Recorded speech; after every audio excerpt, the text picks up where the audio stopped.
account of this statement. Well, there's nothing to hold account. There it is. Go. It's actually Yeah, there. but what's this bit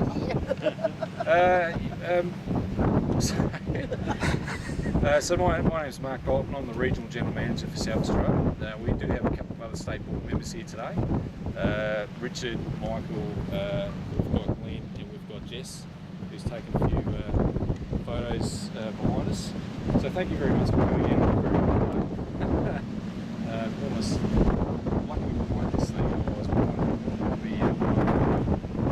But as you can see, we're almost complete. You know, most of the infrastructure for the telecommunications is actually complete, and we've got some wonderful equipment inside the hub. We can't access at the moment because you know, it's still in build. So unfortunately, we can't have a look in there and actually check out all the batteries and all the technology inside the hub.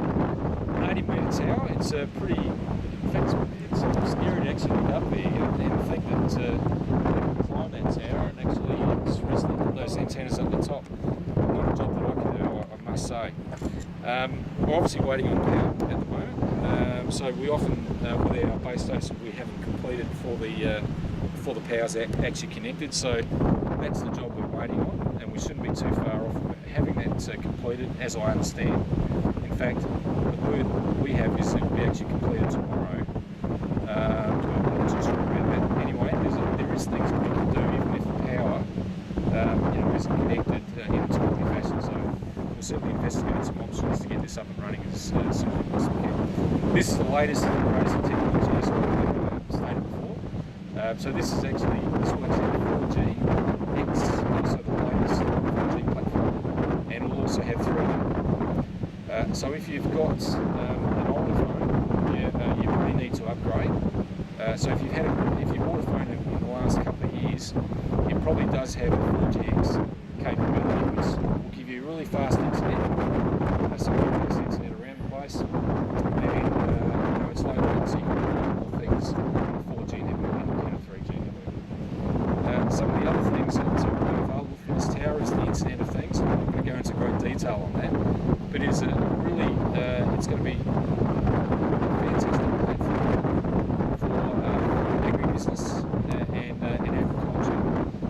You know, delivering all sorts of information from sensors, you know, measuring water trough levels, feedlot levels, soil moisture content, all that sort of stuff. So the Internet of Things is a completely new platform. It's very efficient, very cheap to run. So if you look, you know, so if farmers have are looking to install this sort of equipment and trying to set their own network, so we've actually got a ready built network on it. So it's kind of the sort of platforms, some of the technology in the future that will be delivered by this very site. And obviously we're in the area that's absolutely built and right for that sort of technology.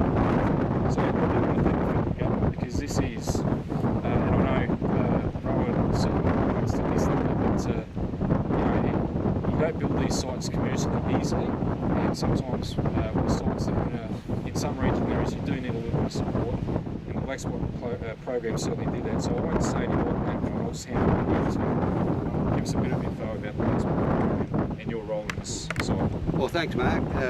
It is welcome, and thanks for coming out. I did say it was a wind generator, I reckon. I was in the area not very long ago, over at Peep Hill, only a week ago, for a drop-off of hay from BioVale, which is an organisation I worked very hard to get to come to South Australia. I've been to Cow since, been here before. Nothing to do with telephones, but it was a nicer day than it was today, let me be said. But the Black Spot program, we've now delivered, well, when they're finally built, there'll be 850 built around Australia. Under the $200 million program thus far, there's another $20 million to come. So that'll be round 4.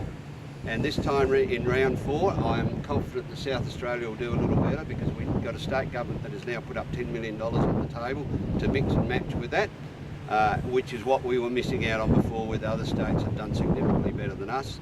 But we have scored over 30 now in grey, in the grey electorate, even though that's now 92.4% of the state, so it does cover a fair bit, it must be said. But this one, along with Alfred, was an electoral commitment before the last election, so it's taken a while, a bit over 2 years in fact, and I guess the wheels turned slowly. There was a few reasons for that. You don't really need to know the detail, but in the middle, the ACCC did an inquiry into global roaming, and it came back with a negative recommendation. And during that period, the investment from the big telcos froze, and that sort of put us a bit behind. But anyway, it's up now. It doesn't quite work yet, but I'm sure it will. But from my point of view, you know, like just this rollout across the nation is making a real difference to people's lives. I sometimes think we're a bit impatient. I mean, it doesn't seem that long ago, it'll sound old, but we actually had a party line when we got married. And for those of you of that generation, you might remember what that was like and how far we've come in that time. And of course, as soon as something works anywhere, we expect it to work at our place as well. And rolling the mobile... In 1983, we still had manual telephones out here when it changed to automatic in 1983. Yeah, that's right. Yeah, we Wasn't were that long similar period.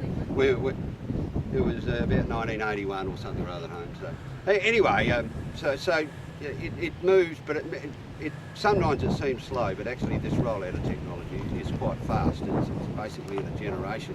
And I do say about mobile phone, I mean, the expectation is that everyone will expect it to work everywhere. It never will. It never will. It won't work behind every hill, and it is provided by private operators, Telstra, Optus, and they will build mobile phone towers where they can make a buck out of it. And so you need so many people. Need to use it now. A site like this is actually suboptimal. It means they can't make a profit here. There's not enough people to actually turn around, and that's what the federal government has done. Is provided a subsidy to the telco that bid into it, along with perhaps other telcos, and bring it up to the point where they can say, well, we can spend that money and we can actually spend that much and actually make a profit out of it. So that's what we're doing. And of course, as the rollout goes on, and we get to populations that are smaller and smaller and smaller, either the federal government is going to have to put in more and more and more to make that work, or else we will bridge that gap with new technologies. And there's a lot of new stuff happening. I've been with Mark a bit in the last 24 hours about small cell technology, satellite backhauls.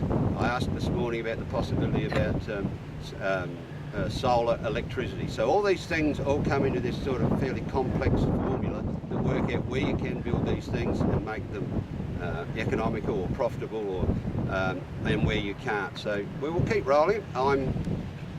We've got the fourth round coming up. I'm lobbying hard to make sure that we have, before the next election, a commitment to saying that should we be re-elected to be a fifth round or an ongoing round, along with a lot of my colleagues. We think that's really important. And just in a political sense, I make the point that it is only my side of politics that's ever put any money in a mobile phone network in the country. It's as simple as that. We had a program under John Howard. It disappeared for the 6 years of Labor government. It's back. We built 850 towers. So I think that's a pretty fair measure of what we think of the country. That's where a lot of us come from, at least, and that's our commitment. So great to be here with you today. I'd ring you up if it worked. But at least the wind generator part of it works okay. You know? So that's good, and thanks for rolling out, and enjoy. We actually do have Thank you. We actually do have some 3G coverage on the hill here. Obviously, it's not coming from this tower. But, there is some 3G coverage. From your done. Yeah. Just now that we opened up, I should have said a little bit more. Actually, I will. Telstra have been having a pretty big investment plan around at the moment. In fact, along with the federal government, we put $1.5 million into Elliston. Oh yeah, 1.3. Yeah, 1.3 million, and Telstra put about 2.6. Elliston was an isolated town that basically didn't have a cable that ran to it. It was on a radio link, and it was getting overloaded and it wasn't working. And we came together and we built a new line out there, and so we've got, you know, full communications and built some new mobile phone towers out there. We were standing alongside one the other day, and someone did the measurement on the download speed. It was 100. Oh, it was high. 120 megabits per second. They were standing right by the tower, but that's astonishing. Compared to they were only getting 0.2 of a megabit Yeah. not that long ago. So that's the difference that this new technology. So this 4GX, once it arcs up, you can expect to have some pretty quick download speed. So, but thanks to Telstra for that commitment. That they've also had quite a movement into the north of the state. They've got some small cells coming up and talking about some network extension and all kinds of things. So I think that's getting in touch with rural customers and things. So thanks, Mark. So thanks, Ryan and Mark. On sort of behalf of the council and the Robertstown community, we're pretty jolly happy. I live on top of the hills, and my service comes from Uganda, and it was gradually sort of increased over the years. And then a few months ago, it suddenly disappeared, and I've lost something's happened. And suddenly you're lost without it. You realise how much you rely on it. We had 3 fires last year. You know, mobile phones were essential on that to call people up. Yep. And I'll talk to you later to see what might have happened. But the people of Robertstown have been like that for years. They sort of stand on one leg and they can just maybe get a bit of 3G. And so this is just tremendous. It's great. And there's probably 2 people we've got to thank. And the first one's Rowan for keeping on, not forgetting Robertstown. And the second one's Adrian Menzel, who kept he kept on at Rowan to make sure Rowan didn't forget us. So Adrian's been lobbying, Rowan's been listening, and Telstra have come, and we're all happy. So look, thank you very much. It's really great. You mentioned before, Mark, that the technology that's going on in agriculture. I'm a farmer, and gee, we're using it more and more and all the time. And it's just really great to see this. So thank you. This is going to be a real boon in this area. Yes, thanks. I'll just say a few words. Yeah, I started this project back in 2002, and unfortunately in 2014, being a federal project, we had the state minister step in. What it took the locals to read that letter, undone 14 years of work, and it absolutely disappointed me, and I'll name him Kaya Mayer from the Labour Party. Oh. And I wrote to him and I said that some of the things that he was telling was absolute lies. He didn't even have the audacity to answer them until I put him up again. But anyhow, that's beside the point. I got bagged. But this has been a project that... I know. I could go on and on. But anyhow, be that as it may. Yeah. I'm a community-minded person. I like working for the community and what have you, and do as much as I can.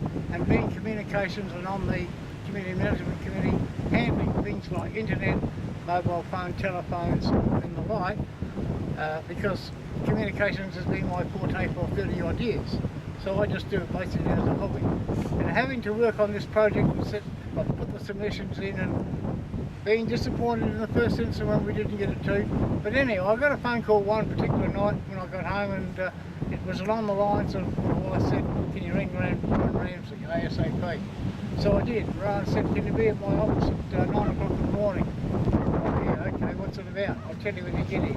Oh, yeah, okay. I had a fair idea what it was, so I get up there, and he did a release, and to say this is it. Well, you could have, I don't know.